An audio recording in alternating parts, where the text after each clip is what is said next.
സുൽത്താൻ ബത്തേരി സഹകരണ ബാങ്ക് നിയമനത്തിന് മുൻ DCC ട്രഷറർ ഇടനിലക്കാരനായി കോൺഗ്രസ് നേതാക്കൾ ലക്ഷങ്ങൾ കോഴ വാങ്ങിയെന്ന ആരോപണത്തിൽ പ്രതിഷേധം ശക്തമാക്കാൻ CPM. പണം വാങ്ങിയത് IC ബാലകൃഷ്ണൻ MLA ആണെന്നും സ്ഥാനം രാജിവെക്കണമെന്നും ആവശ്യപ്പെട്ട് CPM ജില്ലാ കമ്മിറ്റി ഇന്ന് MLA ഓഫീസിലേക്ക് മാർച്ച് നടത്തും. അനീസലി വിവരങ്ങൾ നൽകും. അനീസലി, എന്തായാലും നിയമനക്കോഴയുമായി ബന്ധപ്പെട്ട വിവാദം കൊഴുക്കുകയാണ് വയനാട്ടിൽ. ഇന്ന് എന്തൊക്കെ പ്രതിഷേധ പരിപാടികളാണ് CPMന്റെ ഭാഗത്തുനിന്നുണ്ടാകുക?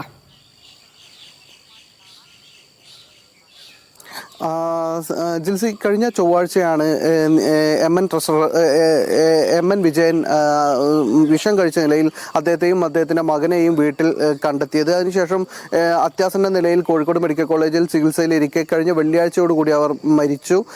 ഇതേ തുടർന്നാണ് നിയമനക്കോഴ വിവാദം ജില്ലയിൽ ചൂടുപിടിക്കുന്നത്. ഇപ്പോൾ ഉയർന്നു കേൾക്കുന്ന സുൽത്താൻ ബത്തേരി അർബൻ സഹകരണ ബാങ്കിൽ നിയമനം നൽകാമെന്ന് പറഞ്ഞുകൊണ്ട് ഉദ്യോഗാർത്ഥികളിൽ നിന്ന് 30 ലക്ഷം 40 ലക്ഷം ഒക്കെ ആയി കോടിക്കണക്കിന് രൂപ വാങ്ങിയിട്ടുണ്ടായിരുന്നു എന്നാണ് പറയുന്നത്. MN വിജയൻ ഇടനിലക്കാരനായി കോൺഗ്രസ് നേതാക്കളാണ് ഈ പണം വാങ്ങിയത് എന്നാണ് CPM ആരോപിക്കുന്നത്. ഏതായാലും ഇപ്പോൾ CPM Sultan Bathery MLA IC ബാലകൃഷ്ണന്റെ MLA ഓഫീസിലേക്ക് ഇന്ന് മാർച്ച് പ്രഖ്യാപിച്ചിട്ടുണ്ട്. രാവിലെ 10 മണിയോടുകൂടി മാർച്ച് ഉണ്ടാവും എന്നാണ് അറിയിച്ചിട്ടുള്ളത്. ഏതായാലും വലിയ തരത്തിൽ ഈ നിയമനക്കോഴ വിവാദം ചൂടുപിടിക്കുന്നുണ്ട്. CPM ആരോപിക്കുന്ന മറ്റൊരു കാര്യം, MN വിജയൻ മരിക്കുമ്പോൾ ആ ആത്മഹത്യാക്കുറിപ്പ് എന്തായാലും എഴുതി വെച്ചിട്ടുണ്ടാവും. അത് പക്ഷേ കോൺഗ്രസ് നേതാക്കൾ ആ വീട് സന്ദർശിച്ച 2 നേതാക്കളെ കുറിച്ച് അവർ പറയുന്നുണ്ട്. അവർ ഈ ആത്മഹത്യാക്കുറിപ്പ് മുക്കിയിട്ടുണ്ടാവും, പൂഴ്ത്തിയിട്ടുണ്ടാവും എന്നാണ് ആരോപിക്കുന്നത്. എന്തായാലും പോലീസ് ഇപ്പോൾ സുൽത്താൻ ബത്തേരി DYSPയുടെ നേതൃത്വത്തിൽ ഒരു പ്രത്യേക അന്വേഷണ സംഘം രൂപീകരിച്ചുകൊണ്ട് ഈ കാര്യങ്ങളെല്ലാം അന്വേഷിക്കുന്നുണ്ട്. സാമ്പത്തിക ഇടപാടുമായി ബന്ധപ്പെട്ട ആരോപണങ്ങൾ, അതുപോലെ തന്നെ ആത്മഹത്യയിലേക്ക് നയിച്ച കാരണങ്ങൾ എന്ത്, മരണത്തെക്കുറിച്ചൊക്കെയാണ് പോലീസിന്റെ അന്വേഷണം മുന്നോട്ട് പോകുന്നത്. ഏതായാലും ഇപ്പോൾ നിലവിൽ ഇത് ഈ നിയമനക്കോഴ വിവാദം എന്ന തരത്തിൽ ചർച്ച ചൂടുപിടിച്ചുകൊണ്ടിരിക്കുകയാണ്. ഒരു മരണം, എന്തിനു മരിച്ചു?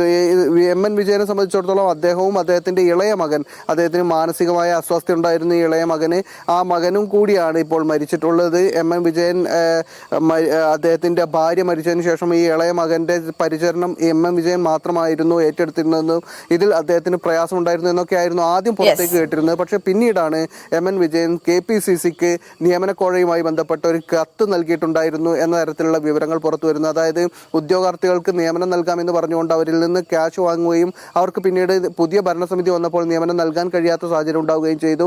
അതോടെ ഈ ആളുകൾ പണം തിരിച്ചു ചോദിച്ചുകൊണ്ട് ബന്ധപ്പെടുന്നുണ്ട്. അതുകൊണ്ട് പണം തിരിച്ചു നൽകണം എന്ന് ആവശ്യപ്പെട്ടുകൊണ്ട് KPCCക്ക് കത്ത് നൽകിയിട്ടുണ്ടായിരുന്നു എന്നാണ് അറിയുന്നത്. അതിനുശേഷം KPCC പക്ഷേ ഒരു അന്വേഷണ കമ്മീഷനൊക്കെ വച്ചെങ്കിലും അതിൽ കാര്യമായ നടപടികൾ ഉണ്ടായില്ല. ഇതാണ് ആ സാമ്പത്തിക ബാധ്യതയെ തുടർന്നാണ് ഇദ്ദേഹം മരണത്തിന് കീഴടങ്ങിയത് എന്നാണ് CPM ആരോപിക്കുന്നത്. ഏതായാലും അത് സംബന്ധിച്ച ഒരു വലിയ വിവാദങ്ങളിലേക്ക് പോവുകയാണ് ഇന്നിപ്പോൾ. തീർച്ചയായിട്ടും അനീസലി, വലിയ വിവാദങ്ങളിലേക്ക് പോവുകയാണ്. ഇന്ന് തന്നെ CPMന്റെ പ്രതിഷേധ മാർച്ചൊക്കെ ഉണ്ട്. IC ബാലകൃഷ്ണൻ MLA സ്ഥാനം ഒഴിയണമെന്നുള്ള ഒരു ആവശ്യമൊക്കെയാണ് ഇതുമായി ബന്ധപ്പെട്ട് CPM ഉന്നയിക്കുന്നത്. എന്തായാലും ഈ നിയമനക്കോഴ വിവാദവുമായി ബന്ധപ്പെട്ടുള്ള കാര്യങ്ങൾ വയനാട് രാഷ്ട്രീയത്തിൽ വലിയ കോളിളക്കം ഉണ്ടാക്കുന്നു എന്നുള്ള വിവരങ്ങളാണ് അനീസലി നൽകിയത്. മറ്റൊരു വാർത്ത കൂടിയുണ്ട്. അനീസലി, തുടരുക.